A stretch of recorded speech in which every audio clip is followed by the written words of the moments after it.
முதல் வாசகம். இயேசுவை கடவுள் உயிர்த்தெழச் செய்து தமது வாக்குறுதியை நிறைவேற்றினார். திருத்துதர் பணிகள் நூலிலிருந்து வாசகம். அதிகாரம் 13 இறைவசனங்கள் 26 முதல் 33. அந்நாட்களில் பவுல் பிசிதியாவில் உள்ள அந்தியோக்கியாவுக்கு வந்தபோது அவர் தொழுகை கூடத்தில் கூறியது: சகோதரரே, ஆபிரகாமின் வழிவந்த மக்களே, இங்கு இருப்போருள் கடவுளுக்கு அஞ்சி நடப்போரே, இந்த மீட்புச் செய்தி நமக்குத்தான் அனுப்பப்பட்டுள்ளது. எருசலேமில் குடியிருக்கும் மக்களும் அவர்களுடைய தலைவர்களும் அம்மீட்பரை அறியவில்லை.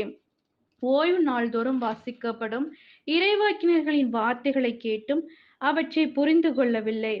ஆயினும் அவருக்கு அவர்கள் தீர்ப்பளித்த போது இவ்வார்த்தைகளை நிறைவேற்றின சாவுக்குரிய காரணம் எதுவும் அவரிடம் இல்லாதிருந்தும் அவரை கொல்ல அவர்கள் பிலாத்திடம் கேட்டார்கள். மறைநூலில் அவரை பற்றி எழுதியுள்ள அனைத்தையும் அவர்கள் செய்து முடித்தார்கள். பின்பு அவரை சிலுவையிலிருந்து இறக்கி கல்லறையில் வைத்தார்கள். ஆனால் இறந்த அவரை கடவுள் உயிரோடு எழுப்பினார். அவர் கலிலேயாவிலிருந்து தம்முடன் எருசலேம் வந்தவர்களுக்கு பல நாட்கள் தோன்றினார்.